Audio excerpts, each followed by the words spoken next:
4/20. That is the day we are recording, and it's a holiday to some people. Yes, in some ways, those that take upon the good green of the earth and celebrate the good green, and good for them. That's if that's what they want to do. Chappelle, and man, I can't say Kevin Smith no more. He stopped. He did. Yes, he's like 11 or 12 weeks drug free. He talks about it on his recent episodes of his podcast, and I was like, "That's cool, I guess." Hopefully, he still makes funny movies. Yeah, I know, right? Like, see, one of those guys that works better stoned. It's like, whenever hasn't he? He's been doing it for a while, hasn't he? Oh yeah. He's been a 420 guy for many, many years. Yeah. And I was listening to him explain why he didn't, and it's really like whenever you eat it's the way he roundabout explained it was that it's like whenever you go for a candy bar for something that you really like and it's great, and he's like that was kind of like his candy bar, and then he'd go to it more, and he's like eventually it wasn't as satisfying to him, and he just was like, no, I'm just not going to do it, I guess. Yeah. Just stopped like overnight. And I was like, okay, well, I guess, I guess it's kind of like, with sex, man. Eventually you want to like flip her over the other way just to try something different. Otherwise, exactly the same thing every. Yeah.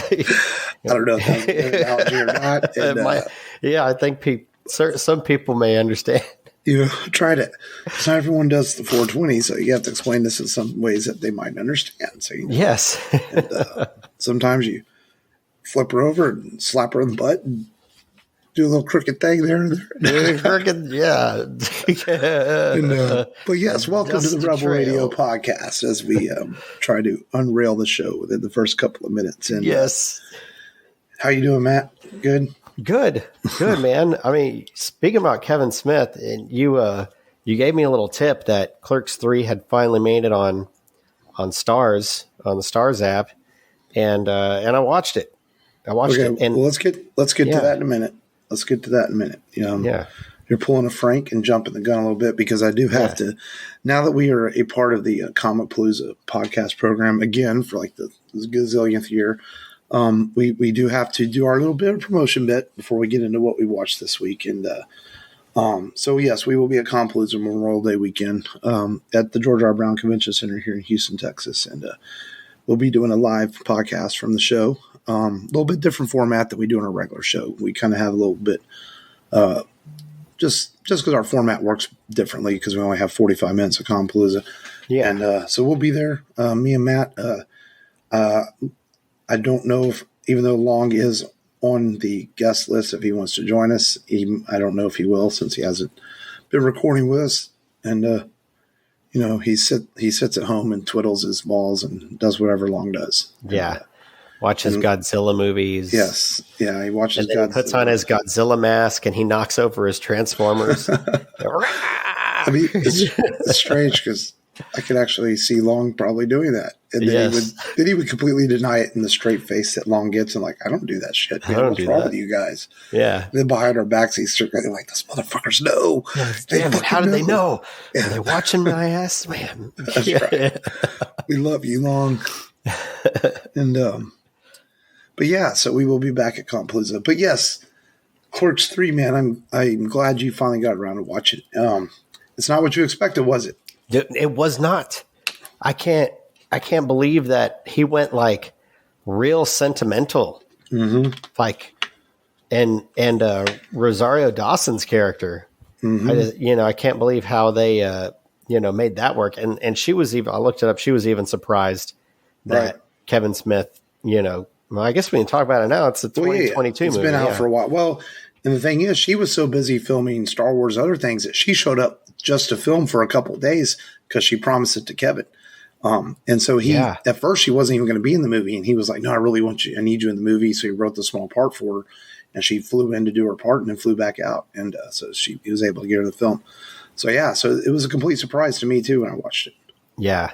I mean, I knew that, Randall, was basically, the embodiment of Kevin Smith's it's a ordeal that he went, and he went through his heart attack. But, I did a double take. I had to rewind it and say, I was like, is that Rosario Dawson's face on the register? And that she died? Yeah. And I was like, 06. I was like, wait, did she die like right after Clerks 2 in the movie? Shortly after, yeah. And so, I looked it up, and sure enough, yeah, that's when Clerks 2 was, and they revealed that she died with the unborn child in a drunk driving car accident. Drunk driver hit her. And then, having Dante die at the end. Mm-hmm. That was crazy. Yeah. It made sense. Right. The movie's not all sad. It's got its funny moments. It's definitely about friends and realizing what life means to you. I think Kevin did a good job. The first time I watched it, I've watched it two times now since it came out. It's not what you expect. You're like, whoa. And the second time I watched it, I actually liked it a lot more because I was able to sit back and take in the dramatic moments and the comedy moments. And I actually I'm man enough to admit, the first time I watched it, I didn't cry. The second time I did cry a little bit because it hit me harder the second time because I knew what was coming and I was more immersed in the film the second time because I wasn't picking it apart or watching such a different Kevin Smith film than usually. And it's definitely, I think it's way better than maybe critics said it was. It's not as funny as Clerks or Clerks 2, but it's a really good film. It is. It's a dramedy. Mm-hmm. It's a dramedy. And, you've got, two ways that it could have gone with Kevin. You've got how things went with Randall, and you've got, the alternate reality of what happens whenever you have a heart attack with Dante. And, Randall, he fails to grasp, the whole movie, he fails to grasp a lot of things. And one of the things he fails to grasp is how bad a heart attack is. Right. And, he thinks just because he had a, run of the mill, some, good luck with it, that Dante, it's no big deal with him. And it ends up, being a big deal. Yeah. And I like that they showed the first film. Right. Yeah. And then, no, it's really well done. And Brian O'Halloran, who plays Dante, was excellent in the movie. He really was. And the Elias stuff was hilarious. Yes. The first time I watched it, I didn't like the Elias stuff. I was like, man, this is really kind of annoying. And the second time, I'm like, okay, I get this. That's really funny how he keeps changing outfits and going through different phases. And he's like, "Hail Satan!" Yeah. Everything I've been told is a lie. Yeah. And he takes off his pants and stuff. I'm like, what are you doing, dude? Yeah. It's really funny. But no, it's streaming now in Stars for people that haven't seen Clerks 3 yet. And a good flick, man. Definitely worth checking out. I know we've got get to Mandalorain in a minute, but I checked out the movie that you did last week, 65. With Adam Driver. And my first thought was like, a lot of it's very dark. Yeah. I'm like, and I even have my contacts in. I'm like, wait, what's going on in some parts of it? But man, that movie, it doesn't work without Adam Driver. He elevates the movie. Yes. Two, it's one of those sci-fi films that is a cool as fuck idea with tons of potential, but the movie holds back from ever reaching that potential, unfortunately. Yes. It decides to play it low key instead of, this could have been a balls to the walls, all out crazy ass science fiction action film. And it never becomes that. It feels like it's fixing to become that at certain times in the movie, but it never does. It continues to stay low key. And it's not bad. It's not bad low key. It's very entertaining for an hour and a half. But it also is kind of it's kind of forgettable, unfortunately, because it never reaches that potential that it could have reached. And it's such a shame because I'm watching it and I'm like, basically Adam Driver is a humanoid alien from another. And I'm just gonna spoil the fuck out of this film because I don't think it's one of those films that people are like so hyped to see about. He's basically a humanoid alien from another planet that has to travel in his job, and hopefully he can find a cure for his daughter who is sick. And but something goes wrong in his spaceship and he ends up on Earth, but in our past. So he's an alien from 65 million years ago from another planet that ends up on our planet. And he witnesses the Big Bang and the destruction of the dinosaurs at the end of the film. And he fights some dinosaurs throughout the movie, which are more, a couple of the dinosaurs are more alienish. They're not quite like the ones we see in Jurassic Park movies, which was interesting take on some of them. But then there are some pretty typical dinosaurs like velociraptors and T-Rex and T-Rex, stuff. yeah. And, but it's a really cool concept. And he finds he's traveling with some other people. Most of them all die, but he does find a young girl that he befriends and kind of a parallel story to his daughter's story, because he does get information through long distance holograms mail that his daughter did pass away while he was gone on his journey.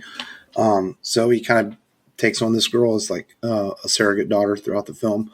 And they do escape at the end, and he witnesses the Big Bang, and he gets word that his people did find him. So you assume he makes it to safety, and that's kind of how the movie ends.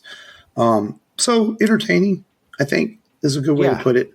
It just feels like it could have reached bigger heights, than it did.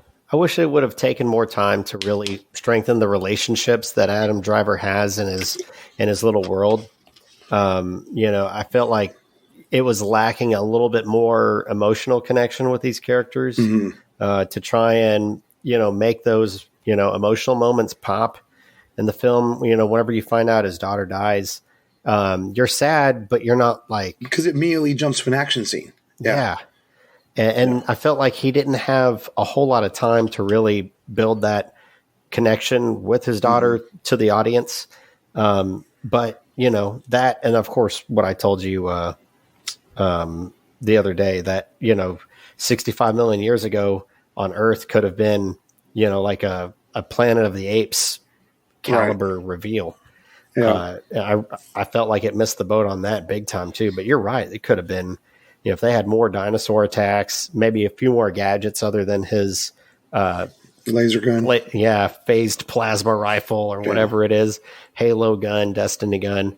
Could have been a lot cooler. They definitely missed an opportunity, but it went up against some tough movies too. It was not released at the best time, but if you're bored and want to watch it, I mean, I don't know if I'd pay $20 to rent it, but I'm sure it'll hit Paramount Plus pretty soon. I think it's a Paramount film, so definitely. But let's dive full into. I mean, that's really all I watched this week. And I went to the theater this week. They had a 20th anniversary Return of the King, and it kind of threw me off a little bit because at the beginning they have Elijah Wood, and he's talking, and he's like, "And here is a live action reading of a Lord of the Rings play."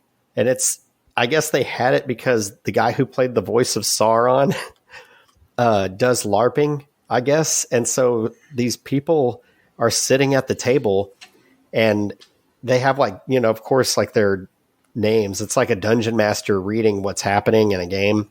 And he's like walking through the forest and on the way to the prancing pony. Watch out, there are orcs. And then they have like a little play where they fight the orcs. And I was like, this is weird.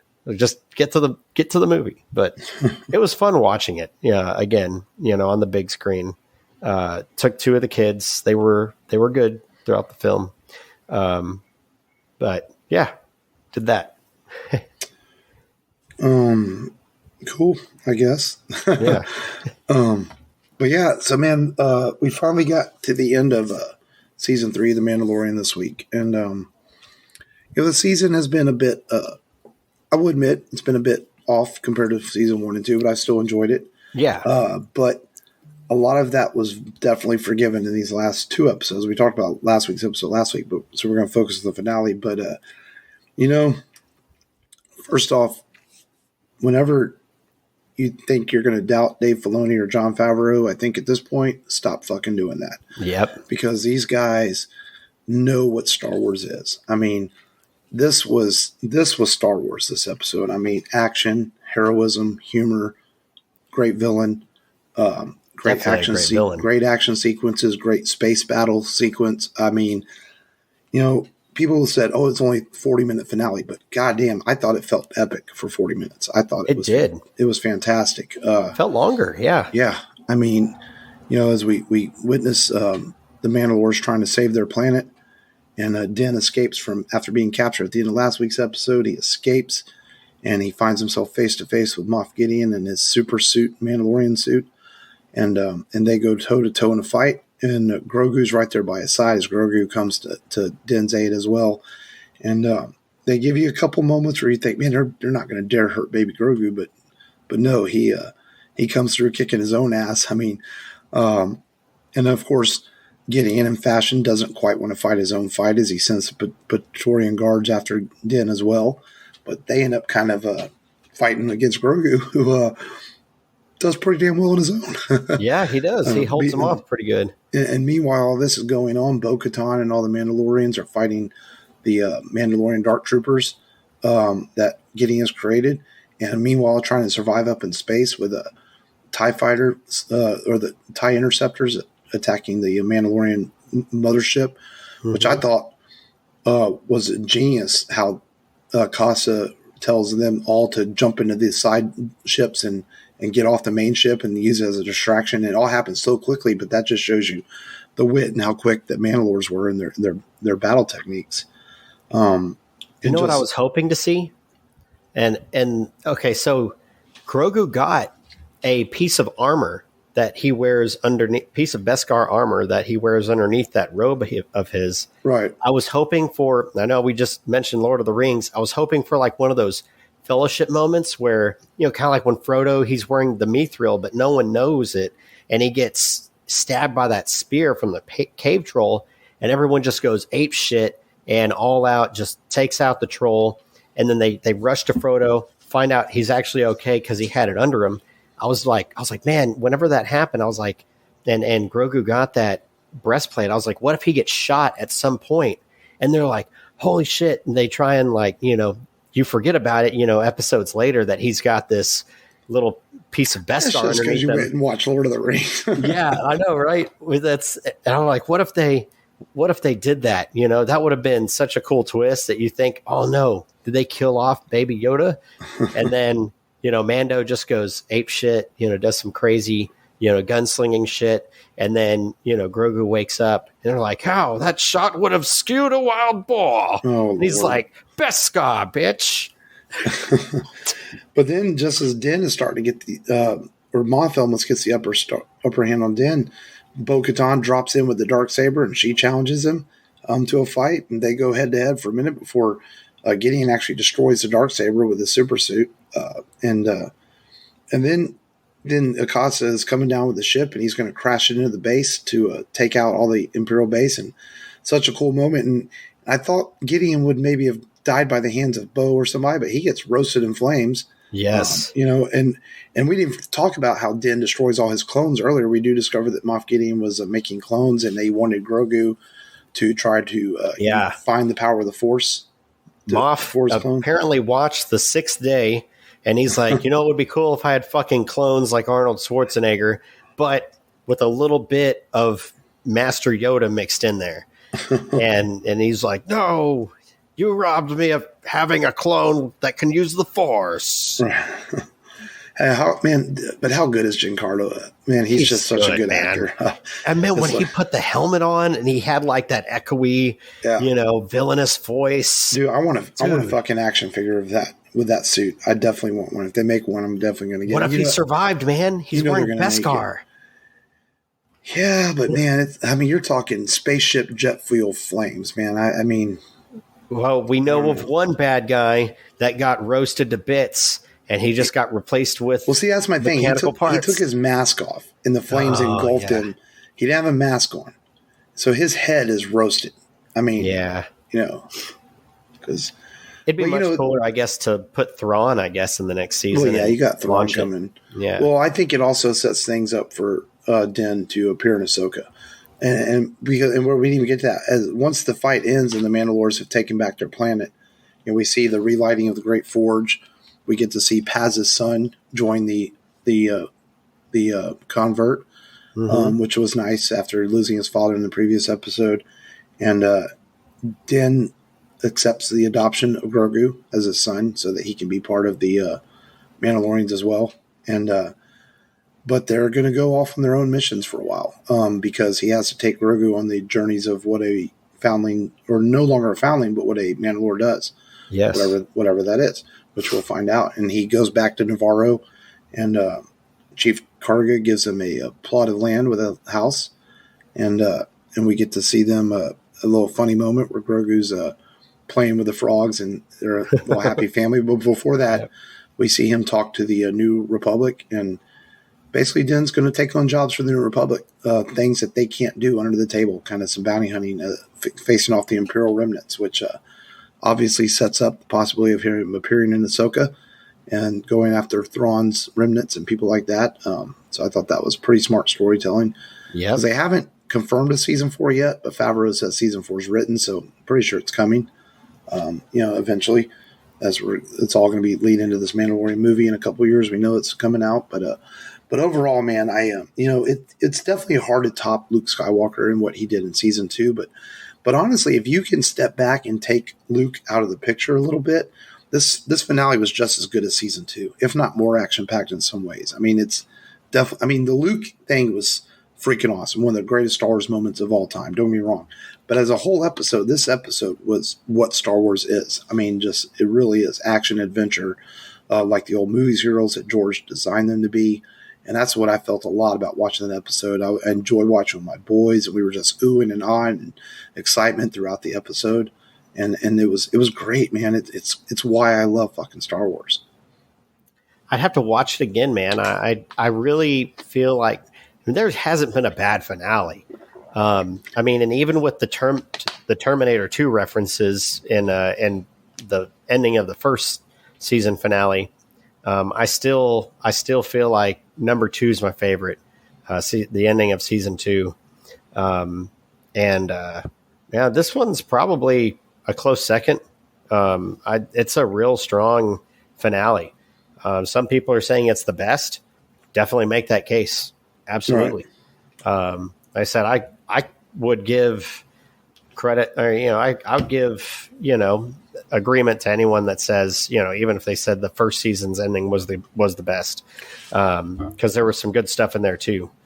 But it's been a great series. Even though this season overall, I feel like the episodes were, some of them were great, others were just good. But yeah, I enjoyed it. I enjoyed the season as a whole, especially all the celebrity cameos. Probably most favorably, Christopher Lloyd. I really like seeing him. He's been doing so much stuff. I didn't realize he was in the Spirit Halloween movie. I don't know. I gotta give that nod to Ahmed Best, man. Coming back and saving Grogu. I mean, maybe he's not the flashy celebrity cameo, but man, that's true. So justice for Ahmed, man, after the way people did him for playing Jar Jar, That's true, man. Yeah, you got me there. And there were so many rumors on the internet about, is there a spy that sold them out, and then who is it, and then is the season going to end dark? And none of that happened. I think the spy was simply the spy. Yeah, that was like right there in the front. Right. Maybe there was no deeper meaning to that title. Right, and people just read into it. I mean, and I've made that that statement before. Where we're looking at a picture in class, graphic literature class, and we see the bear, and people are like, "Oh, the bear represents this. The bear represents that." And someone's like, "It's just a fucking bear. It's right there. What are you talking about? The spy's right there. There is no deeper meaning."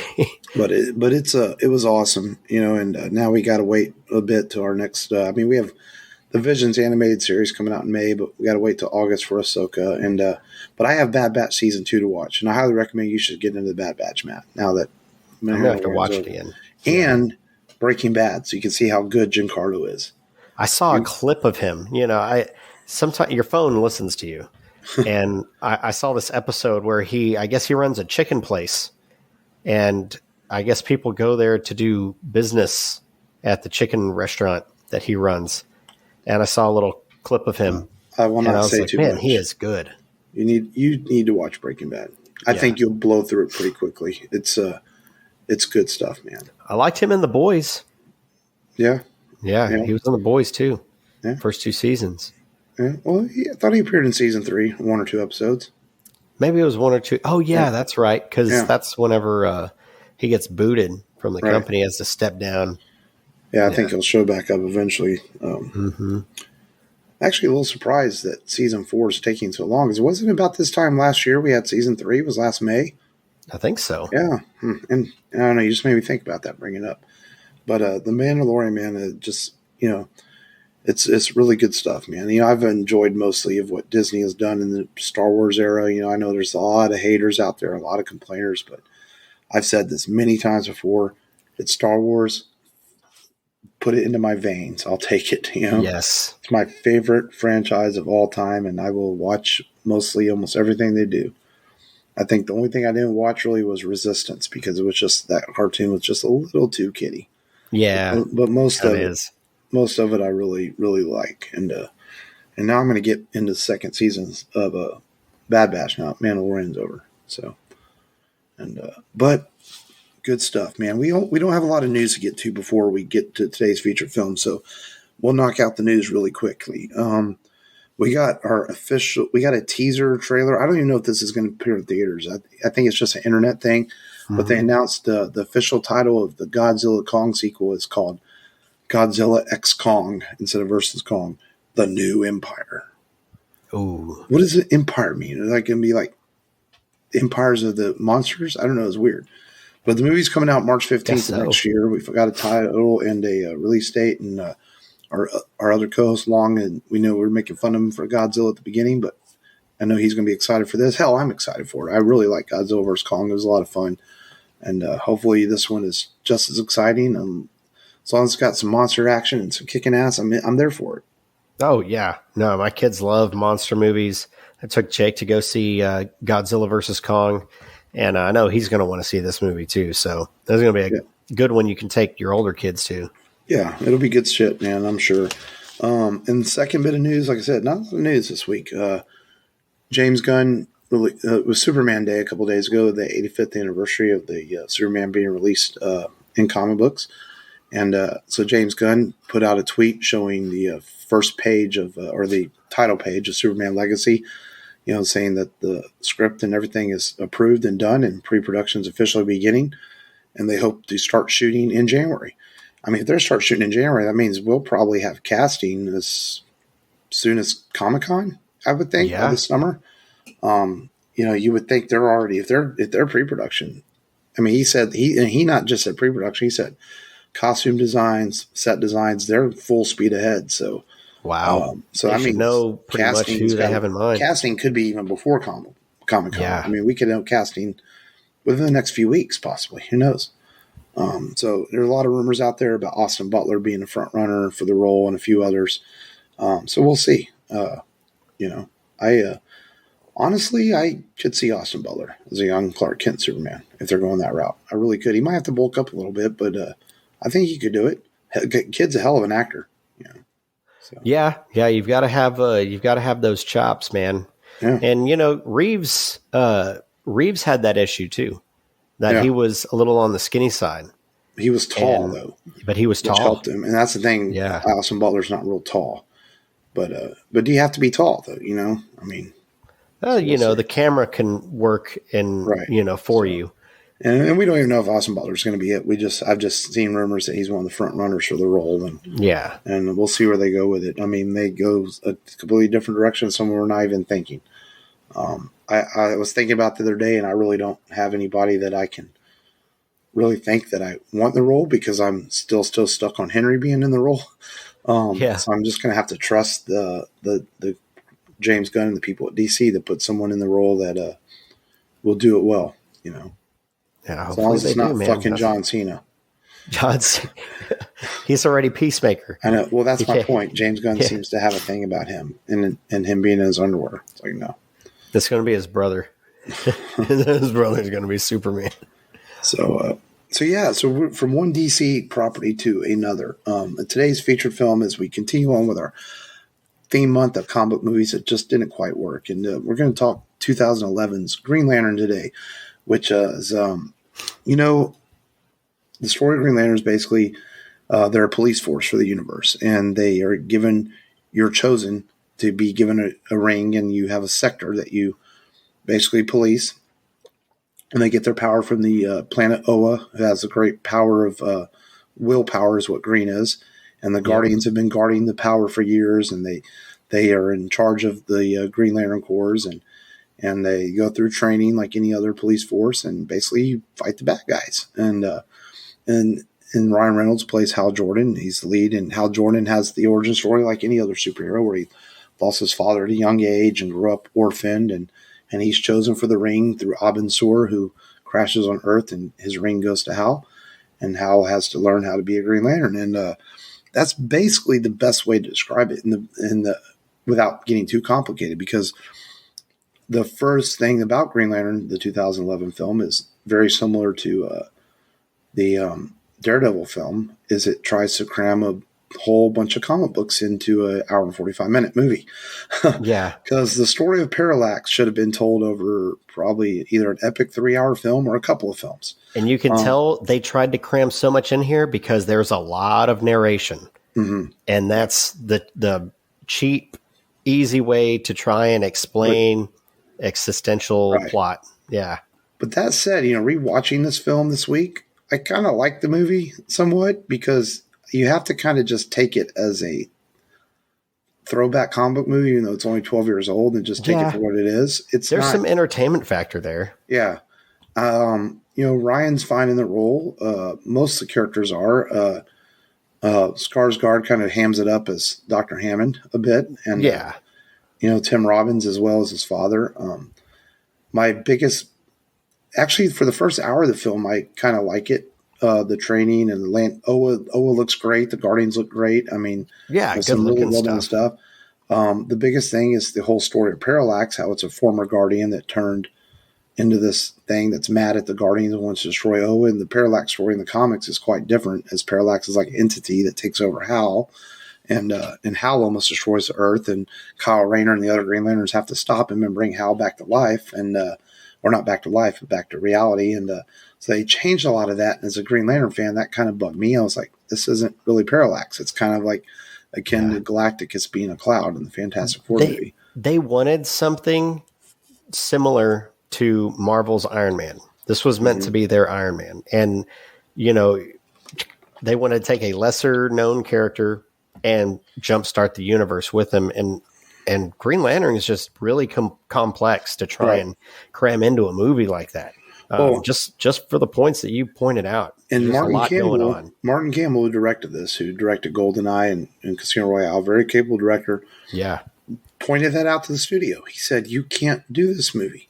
Jeff Johns, big-time writer of Green Lantern, even said that you can't do this. But they got a lot of pushback from Warner Brothers, who wanted a shorter film.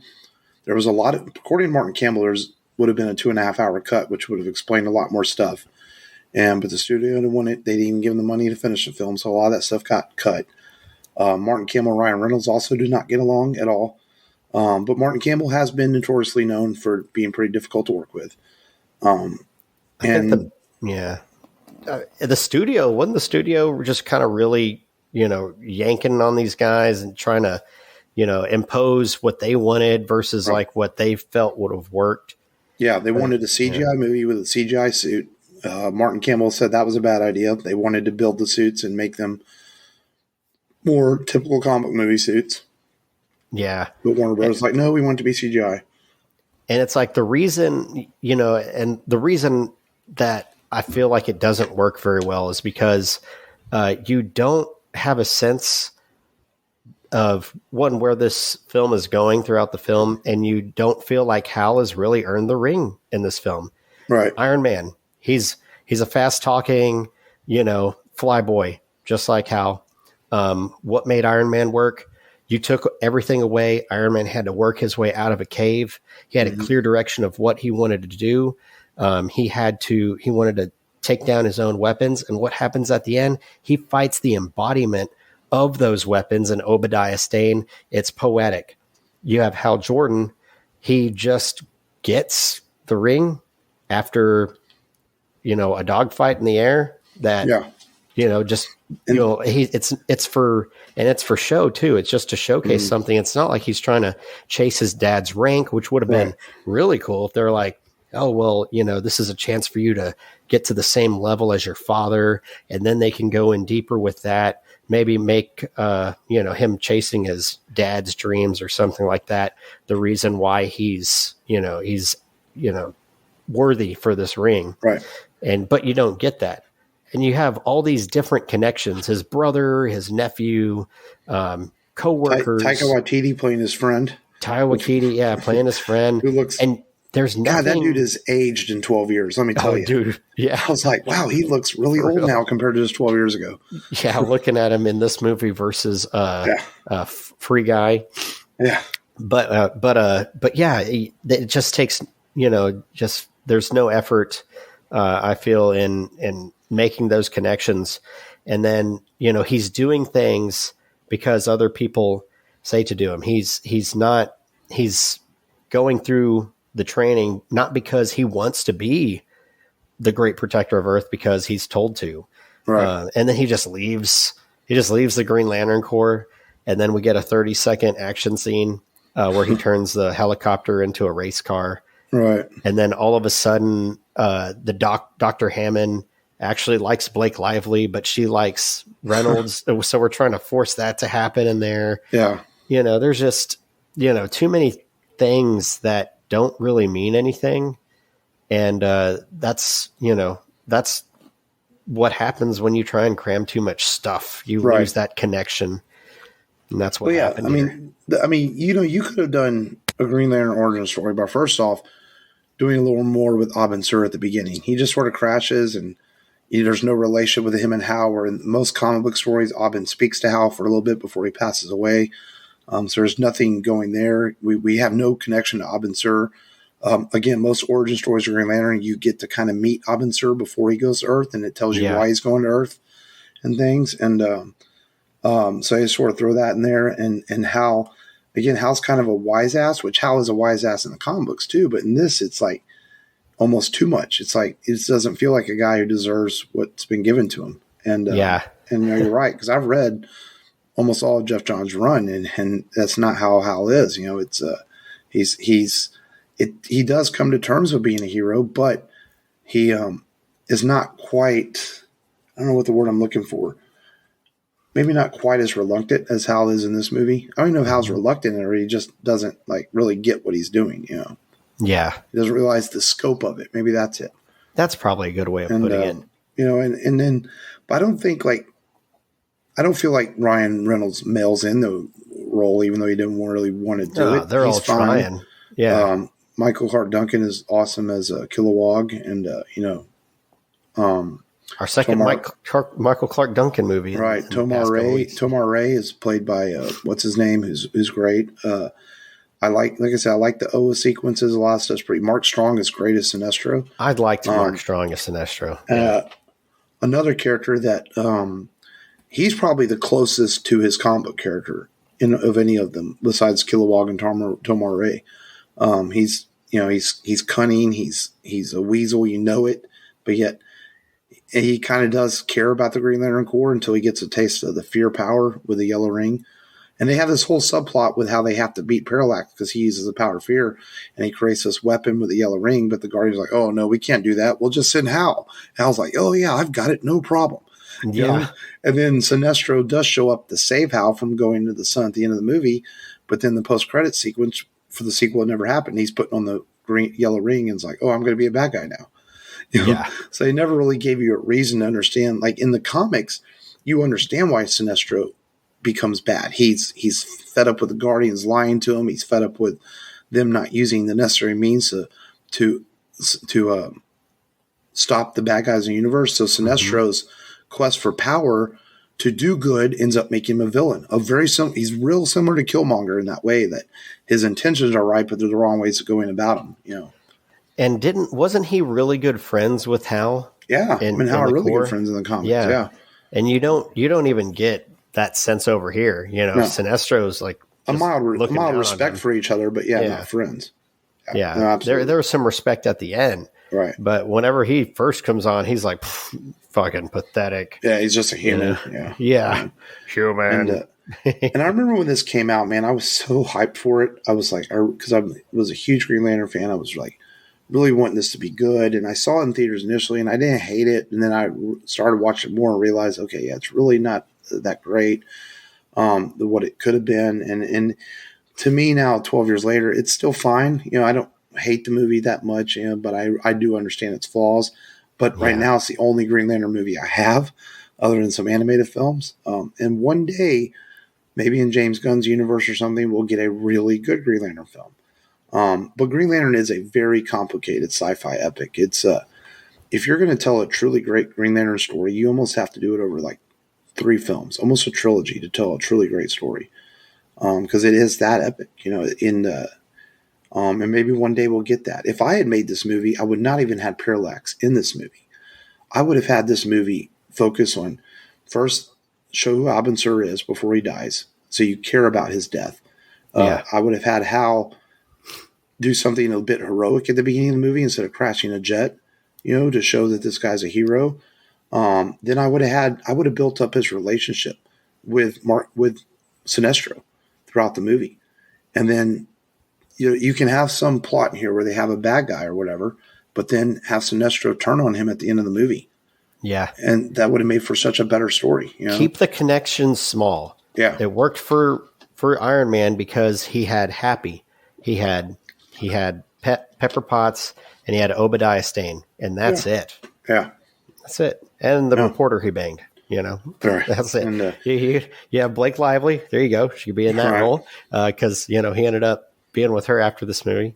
Right. And you have Sinestro. You have the core, and then you've got whoever your antagonist is. Right. Boom. And it's a shame it couldn't have been a better movie. And we did get the Green Lantern animated series out of this, which ran a couple seasons, and it's actually really good. Okay. It's actually a shame it did not get a 3rd season because it was building up to some really cool fucking shit that would have been awesome to see animated.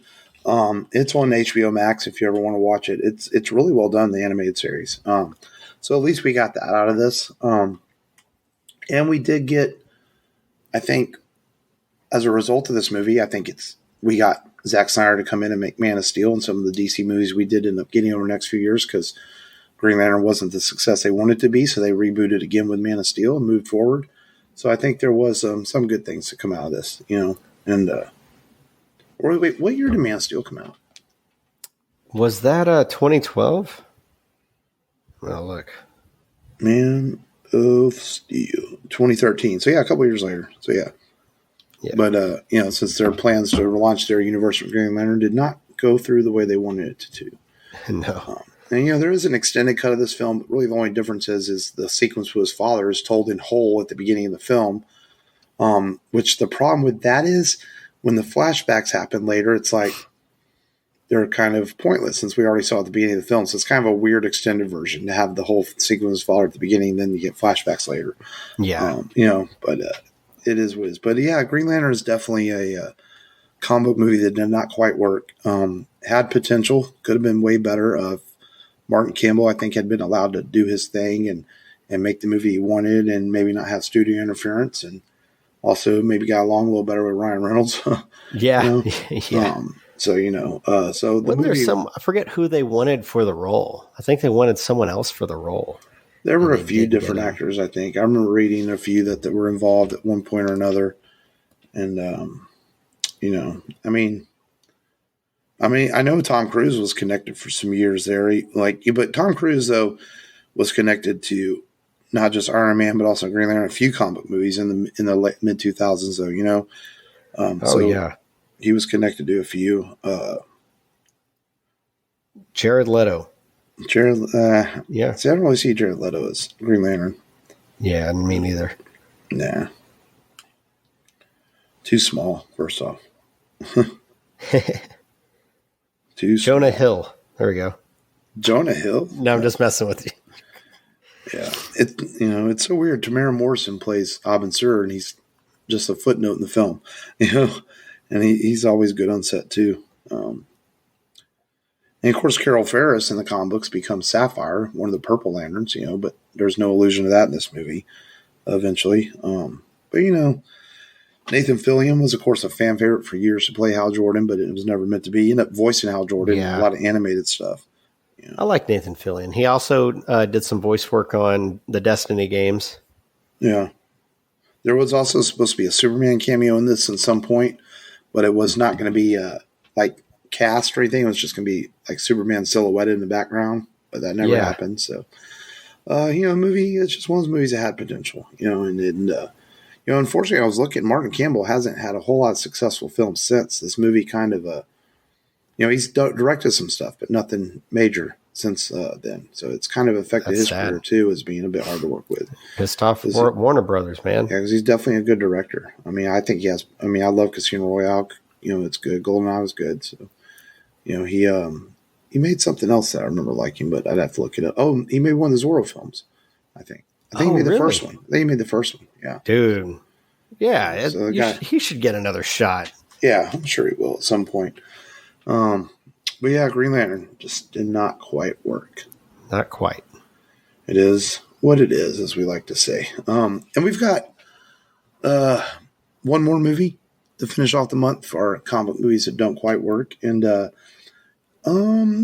this might be the best of the four, I would think. Because it's another movie that had some studio interference. Brett Ratner directed it, and he was kind of known to be a bit difficult to work with and go over budget. So I think Fox had to step in and say, "Whoa, you're spending too much money. We got to cut this back." And it's definitely a movie that, even though it has a lot of special effects in it, it's definitely a movie that feels like it was almost cut at some point. Like, this is the movie you get. And that is X-Men: The Last Stand. On principle, I can't negotiate with these people. Well, then you know what needs to be done.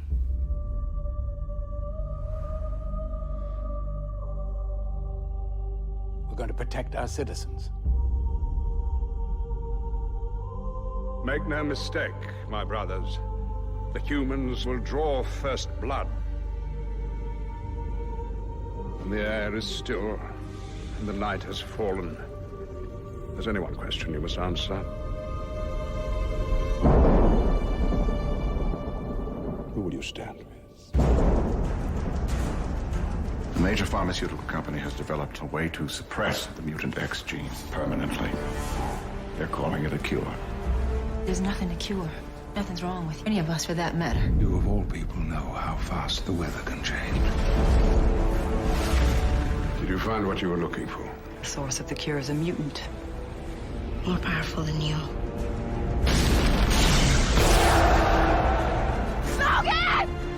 Gee, something woke her. But she has to be controlled. You know, sometimes when you cage the beast, I can't do this. The beast gets angry.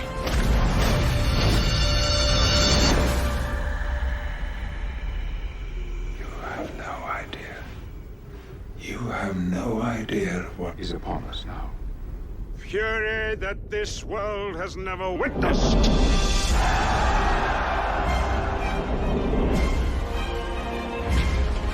Magneto's got an army out there. You go to war, you might not come home. She might not come home. You ready for that?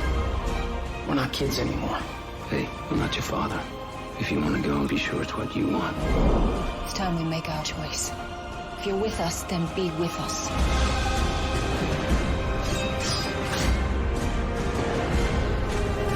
They wish to cure us. And I say we are the cure. Look at me, G. We can help you. We can fix it. We can make it like it was. Stay with me, please. Come.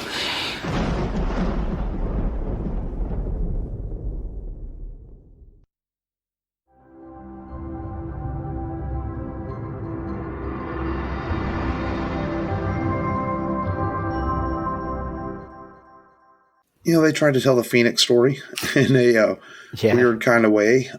You've got Kelsey Grammer playing the Beast, which is very strange casting, I would think. But, it has played some a good like X-Men comic book version of the Beast. Yeah. Or X-Men animated series version of the Beast, sorry. Yeah. But it's been a while since I've seen this, but I remember it's got some good Ian McKellen, Patrick Stewart moments. You got Hugh Jackman as Wolverine, who's always awesome. So it's got its moments. And we've already discussed the first 2 X-Men films, so might as well go ahead and do the third one in the series on next week's show. Yes, sir. So that's what we'll get to next week. X-Men The Last Stand, before we officially start our countdown towards Compalooza and episode 350 and all the other good stuff we have coming your way in the next few months on the Rebel Radio Podcast. And as always, the rebelradiopodcast.com for all your Rebel Radio needs. And we thank you as always for listening. We do appreciate it. This has been Mark. This has been Matt. Remember, as always, just go there and do it.